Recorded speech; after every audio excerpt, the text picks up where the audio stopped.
আজ শনিবার ইফতার সামনে নিয়ে আল্লাহ সুবহানাহু তাআলার এই শক্তিশালী নাম যদি আপনি 101 বার পড়েন, আল্লাহ তাআলা আপনাকে এমন জায়গা থেকে, এমন উৎস থেকে রিজিকের ব্যবস্থা করে দেবেন যা আপনি কোনোদিন কল্পনা করেননি, আপনি চিন্তা করতে পারবেন না। আল্লাহ তাআলা আপনাকে এত ধন সম্পদ দান করবেন, এত টাকা পয়সা দান করবেন যা ঘরে রাখার জায়গা হবে না। আমলটি বহুবার পরীক্ষিত, আর আমল দ্বারা আজ পর্যন্ত কেউ ব্যর্থ হয়নি। যদি আপনারা আমল দ্বারা ফলাফল পেতে চান, এই আমলটির নিয়ম শর্ত মেনে যদি আমল করেন, আপনাদের চাওয়া পাওয়া আল্লাহ সুবহানাহু তাআলা পূরণ করবেন। আপনার মনের যত আশা আকাঙ্ক্ষা আছে, মনের যত কঠিন আশাই থাকুক না কেন, তার সাথে সাথে কবুল হবে। তাই বলছি, টেনে ভিডিও দেখে পয়েন্ট মিস হলে বা শর্ত মিস হলে কাজ হবে না।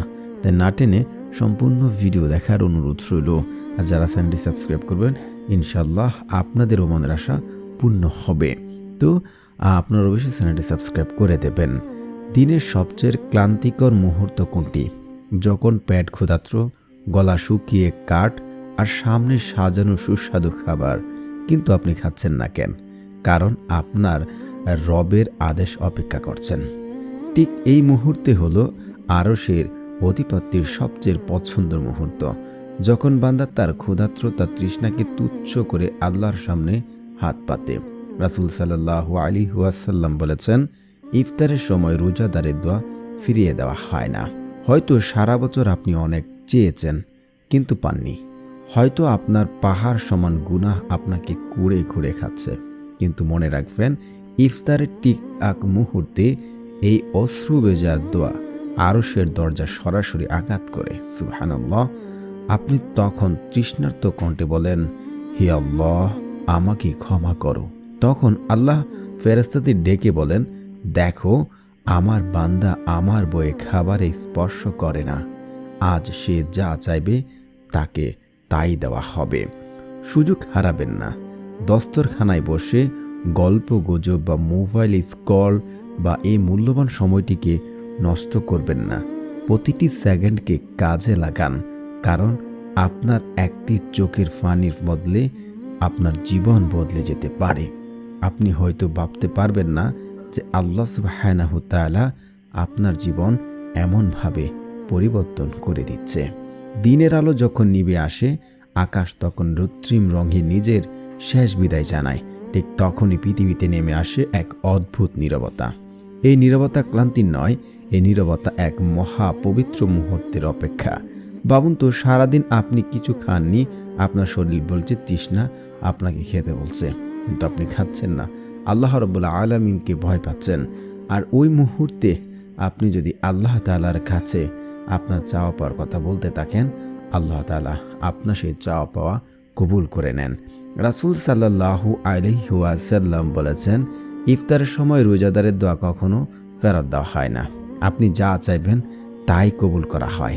এক গ্যারান্টি দেওয়া মুহূর্ত এটি একটি গ্যারান্টি দেওয়া মুহূর্ত। আপনার চোখের এক ফোঁটা পানি যদি এই সময় জায়নামাজ বা আপনার দস্তরখানায় পড়ে, তবে তার জাহান্নামের আগুন নিভিয়ে দেওয়ার জন্য যথেষ্ট।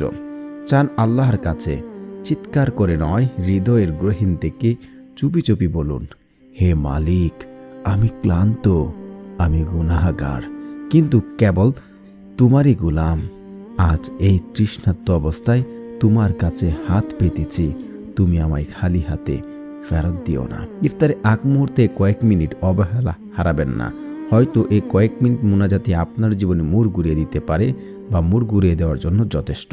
আপনার রবের উপর ভরসা রাখুন, তিনি আপনার অপেক্ষায় আছেন। দেখুন, আল্লাহ সুবহানাহু তাআলা কখনো তার বান্দাদের খালি হাতে ফেরত দেন না।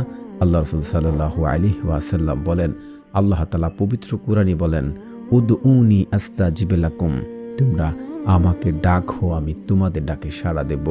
আল্লাহ তাআলার উপর যে ব্যক্তি বিশ্বাস করে, আল্লাহ তাআলার উপর যে ব্যক্তি আস্থা রাখে, আল্লাহ তাআলা ওই ব্যক্তিকে এমন জায়গা থেকে, এমন উৎস থেকে রিজিকের ব্যবস্থা করে দেন যা সে কোনোদিন কল্পনা করেনি এবং সে চিন্তা করেনি। তো আজকের এই আমল দ্বারা যদি আপনারা ফলাফল পেতে চান, তাহলে আপনাদেরকে নিয়ম শর্ত মেনে আমল করতে হবে। নিয়ম শর্ত কি? শর্ত আগে বলছি, যে তারপর নিয়মের কথা বলি। দেখুন, শর্ত হচ্ছে, আগে একটি কথা বলে রাখি, আপনি যদি নিয়ম শর্ত মেনে আমল করেন, আল্লাহর কসম করে বলছি, আল্লাহর কসম করে বলছি, আল্লাহর কসম করে বলছি, আপনার দোয়া আল্লাহ তাআলা খালি হাতে দেবেন না। এটা হাদিস দ্বারা প্রমাণিত। বান্দার দোয়া আল্লাহ তাআলা কখনই বিফলে দেন না। 3 ভাবে দোয়া কবুল করেন, 3 ভাবে আমাদের দেন। এক, আপনি যা চাইবেন দোয়াতে, টাকা পয়সা, ধন সম্পদ, বিপদ আপদ, আল্লাহ তাআলা তা সাথে সাথে দূর করেন এবং দিয়ে দেন। নয়তোবা আপনার জন্য আখিরাতের জন্য রেখে দেন। যখন কেউ কাউকে চিনবে না, ওই কঠিন মুহূর্তে আল্লাহ সুবহানাহু ওয়া তাআলা তার বান্দাদেরকে ওই কঠিন মুহূর্তে তাকে এই দোয়ার ওসিলায় উদ্ধার করবেন। নয়তোবা এই দোয়ার ওসিলায় আল্লাহ সুবহানাহু ওয়া তাআলা আপনার জীবনে বড় কোনো বিপদ আসতো, এই বিপদ আপদ দূর করে দেন। তো দোয়া কখনই বিফলে যায় না, তবে শর্তগুলো ভালো করে মেনে নিয়ম মেনে আমল করতে হয়। তো শর্তর মধ্যে প্রথম হচ্ছে, আপনাকে 5 ওয়াক্ত নামাজ আদায় করতে হবে। যে ব্যক্তি 5 ওয়াক্ত নামাজ আদায় করে না, তার ইবাদত গ্রহণযোগ্য হয় না। তো আপনারা 5 ওয়াক্ত নামাজ পড়বেন। যে ব্যক্তি 5 ওয়াক্ত নামাজ পড়ে, আল্লাহ সুবহানাহু ওয়া তাআলা ওই ব্যক্তির রিজিকের টেনশন দূর করে দেন। সুবহানাল্লাহ। আর যে ব্যক্তি পিতামাতার অবাধ্য সন্তান, ওই ব্যক্তির দোয়াও আল্লাহ তাআলা কবুল করেন না, তার দোয়া গ্রহণযোগ্য হবে না। তারপরে হচ্ছে, যে ব্যক্তি আত্মীয় সম্পর্ক চিহ্নিত দোয়া করবে, মানে দোয়াতে আত্মীয় সম্পর্ক চিহ্নিত দোয়া করবে, ওই ব্যক্তির দোয়া কবুল করা হয় না। তারপরে হচ্ছে, যে ব্যক্তি হারাম খাবার খাবে, হারাম দ্বারা গঠিত শরীর তো জান্নাতে প্রবেশ করবে না। আর হারাম খেয়ে যদি আপনি মক্কায়, মদিনায়, এমনকি আরাফার ময়দানে গিয়েও যদি দোয়া করেন, আপনার দোয়া কবুল হবে না। তো তারপরে হচ্ছে সর্বশেষ, যে ব্যক্তি আমল করে তাড়াহুড়া করে, ওই ব্যক্তির দোয়া আল্লাহ তাআলা কবুল করেন না। এই তো গেল শর্ত। এখন হচ্ছে নিয়ম। এই শর্তগুলো বা এই ভুলগুলো যদি আপনার মধ্যে থাকে, আপনার দোয়া কবুল হবে না। নিয়মের মধ্যে হচ্ছে, আপনাকে যেহেতু ইফতার আমরা সামনে রেখেছি, ইফতার সামনে নিয়ে তার আগে আমরা উজু করে আসব। উজু করে এসে আমরা বসবো জায়নামাজে বা ঘরে, যেখানেই বসে ইফতার আগে বানাতে পারেন, বা আপনার অন্য কেউ থাকলে তারা ইফতার বানাতে পারে। তারপরে আপনি বসে বসে ইস্তিগফার পড়তে পারেন, বা আল্লাহ রাসূল সাল্লাল্লাহু আলাইহি ওয়াসাল্লাম বলেন, যে ব্যক্তি বেশি বেশি ইস্তিগফার পড়ে, আল্লাহ সুবহানাহু ওয়া তাআলা ওই ব্যক্তির সংসারে স্টিল নাও এমন কোনো কঠিন বিপদ থাকে, যে বিপদ থেকে সে উদ্ধার হতে কোনো পথ বা কোনো পদ্ধতি খুঁজে পায় না, আল্লাহ তাআলা তাকে উদ্ধার করেন। এবং ওই ব্যক্তির সংসারে যত অভাব অনটন, দারিদ্রতা, বিপদ আপদ আছে, আল্লাহ তাআলা দূর করে দেন।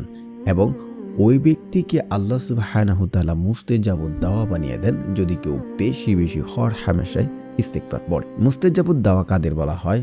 যে ব্যক্তি আল্লাহ তাআলার কাছে 2 হাত তুলে দোয়া করতে দেরি হয়, তার দোয়া কবুল হতে 1 মুহূর্ত দেরি করেন না।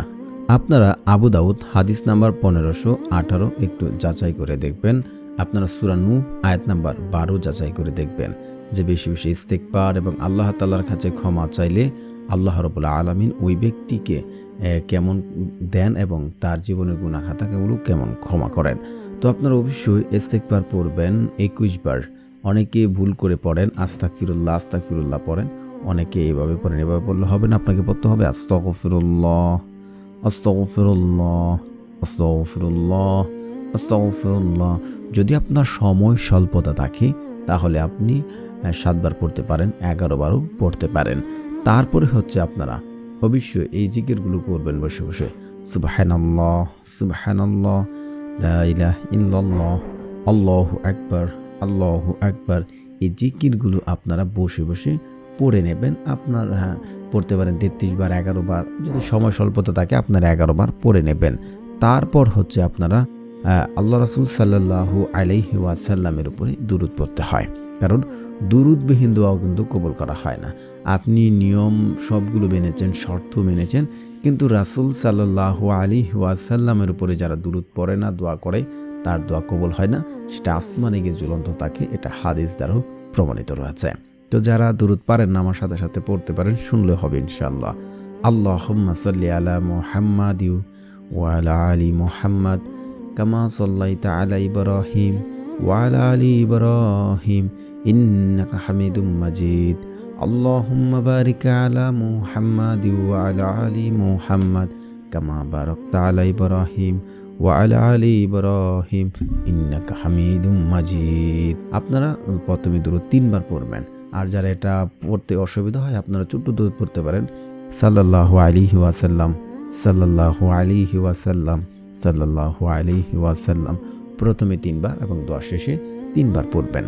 তারপর হচ্ছে যারা ঋণগ্রস্ত আছেন, ঋণ পরিশোধ করতে পারছেন না, এই দোয়াটি পড়বেন মাত্র 3 বার, আল্লাহুম্মা কফিনি বিহালালিকা ওয়ান হারামিকা ওয়া আগনিনি বিফাদলিকা আম্মান সিওয়াক।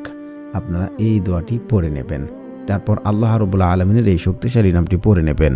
তো বন্ধুরা, যারা চ্যানেলটি সাবস্ক্রাইব করবেন আপনাদেরও মনের আশা পূর্ণ হবে ইনশাআল্লাহ। আল্লাহ সুবহানাহু ওয়া তাআলার সেই শক্তিশালী নামটি হচ্ছে ইয়া মালিকু, ইয়া মালিকু, ইয়া মালিকু। যদি আপনারা বিশ্বাস রাখতে পারেন, নিজেকে ট্রাস্ট করতে পারেন যে আমার দোয়া আল্লাহ তাআলা শুনছেন, আমার দোয়া কবুল করবেন, আল্লাহর কসম করে বলতে পারি আপনার দোয়া কবুল হবে। হাদিসে আছে, বান্দা আল্লাহর প্রতি যেমন ধারণা রাখেন আল্লাহ ঠিক তার সাথে তেমন আচরণ করে থাকেন। অবশ্যই আপনারা একহীন এবং বিশ্বাস রেখে, আগে বলেছি, যদি 2 চোখের পানি ফেলে আল্লাহ তাআলার কাছে চাইতে পারেন, আপনার 2 চোখের ফোঁটা পানি জমিনে পড়ার আগে আল্লাহ তাআলা আপনার দোয়া কবুল করবেন। আল্লাহ তাআলার কাছে সবচেয়ে প্রিয় হচ্ছে 2 ফোঁটা, এক জিহাদের ময়দানে যুদ্ধের রক্তের ফোঁটা, দ্বিতীয়ত হচ্ছে অনুতপ্ত বান্দার চোখের পানির ফোঁটা। তো আপনারা অনুতপ্ত হয়ে আল্লাহ তাআলার কাছে কায়মনোবাক্যে পূর্বে পাপের জন্য লজ্জিত হয়ে একবার দোয়া করি দেখুন, বিশ্বাস রাখবেন আমার দোয়া কবুল হবে ইনশাআল্লাহ, আপনি আমল দ্বারা ফলাফল পাবেন।